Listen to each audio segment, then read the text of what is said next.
It's not looking good, everybody. It's not looking good. Sorry. I'm Erica, and I'm distraught. I just left the bike repair shop. I had to ride my scooter to get here. My bike, my favorite bike, my newly renovated classic, the beautiful bike, is broken. There's a chance it could be repaired, but there's also a chance my bicycle has seen her last ride. It's not looking good, guys. I apologize. I'm not very good today at showing contentment. Contentment is learning to be okay with what you have. But how can I be okay with my bike I may not have anymore? The memories. Oh, I did the wrong hand. I'll sure miss that old girl. You know, I don't think I'll ever be happy again.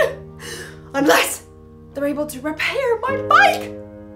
Or unless I can save up enough money to buy a new bike. But until then, I guess I'm gonna have to be sad. Because my bike is broken. Because it's broken. In today's story, we'll hear about some people who were stuck somewhere between where they used to be and where they wanted to go. If only they could have been okay with what they had in the present. Hey,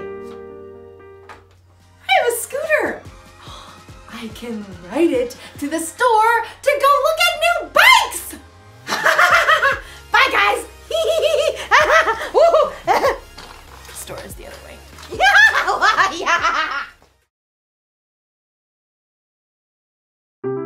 The Bible. It's 66 books of history, stories, letters, and poetry that fit together to form God's one big story. The epic adventure of how He created us and loves us so much that He made a way to rescue us. As we travel through the Bible, from Genesis to Revelation, we discover people who met God and found their lives changed forever. Now, for an amazing story. Inspired by the book of Exodus, chapters 16 and 17. The Israelites had lived as slaves in Egypt for hundreds of years, but God worked miraculous signs and parted the waters of the Red Sea to lead them to freedom. Sing to the Lord, He will bring me honor. He has gone Pharaoh's horses and chariot drivers into the Red Sea. God's people were free. But it didn't take long for all that singing and celebrating to turn into whining. The Israelites complained to their leader, Moses. You must want all of us to die of hunger out here. Yeah, we had it good in Egypt. All the food we wanted. You do remember you were slaves, right? But we had so much meat we could barbecue every day. The people continued to grumble, so Moses took their complaints to the Lord. The people don't trust you to give them food. I will rain down bread from heaven for you. The people must go out each day. Have them gather enough bread for that day. Moses and Aaron called the people of Israel together to share God's words. Come to the Lord. He has heard you speak against him. As Aaron spoke, the glory of the Lord appeared as a cloud in the desert. Once again, God spoke to Moses. Tell the people, when the sun goes down, you will eat meat. In the morning you will be filled with bread. Then you will know that I am the Lord your God. Moses and Aaron told the people everything that God had said. In the evening, you will know that the Lord brought you out of Egypt, and in the morning you will see the glory of the Lord. He will give you meat to eat in the evening. He'll give you all the bread you want in the morning. Ha! Seeing is believing. Then you should probably look over there. Whoa. A large flock of quail, more birds than anyone had ever seen, settled upon the camp like a twittering, fluttering ocean. Quail barbecue for dinner! That evening, everybody in the camp ate their fill. And in the morning, heavy dew settled on the ground. And as it dried, it left something behind. What's this? Looks like snow. Like what? The stuff that falls on mountaintops. Flaky, white, tastes like honey. This is manna. It's the bread the Lord has given you to eat. Gather only as much as you need for the day. What about tomorrow? Don't keep any of it until morning. God will give us what we need then. The Israelites gathered up the manna, sharing until each family had enough. Manna cakes, manna pudding, manna tostadas. Manna and quail pizza. Some people disobeyed God and tried to keep leftovers until the next day. Ew. But any manna kept overnight, filled with maggots. As long as the Israelites stayed in the desert, the Lord provided fresh manna for them to eat every single morning. Time to move camp. The Israelites soon moved to their next camp in Rephidim, and although manna was plentiful, fresh water was not. Seriously? I am so parched. Even though God had worked miracle upon miracle and provided food from nowhere, the Israelites still panicked. They turned on Moses once again. Give us water to drink right now.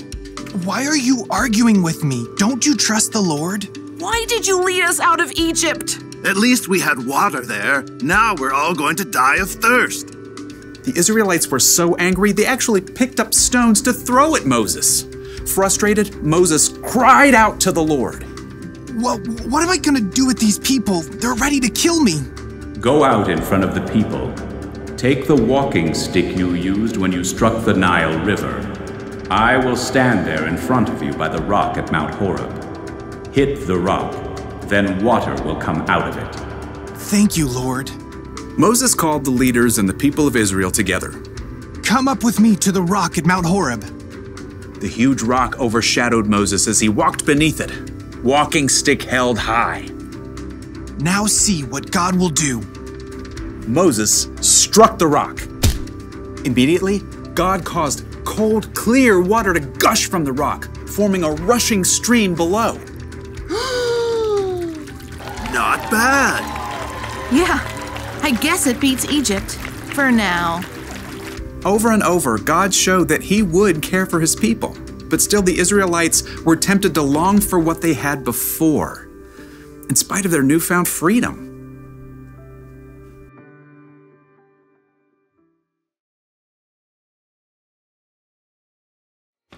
The Israelites were slaves in Egypt, but then God rescued them and brought them into freedom. You'd think they would be overjoyed, but instead, they whined and complained about what they didn't have.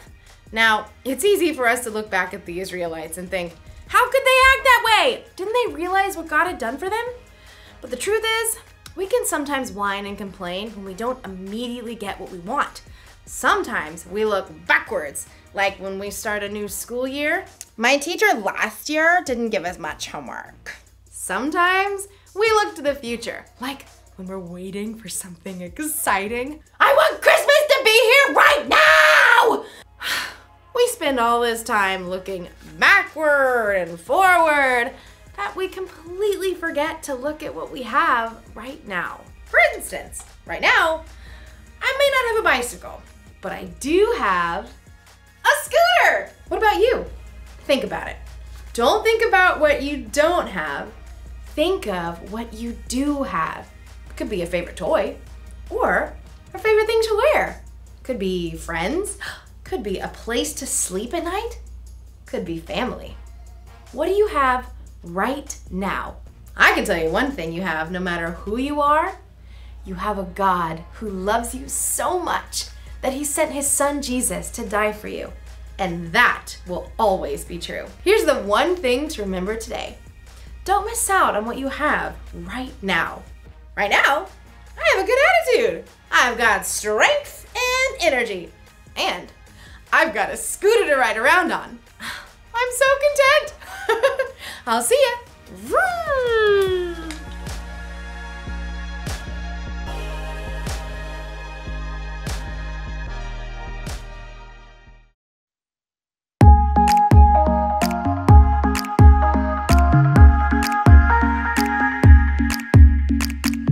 You're the giver of everything we need. You're the maker of everything we see. You make my heart sing. You make my heart sing.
here.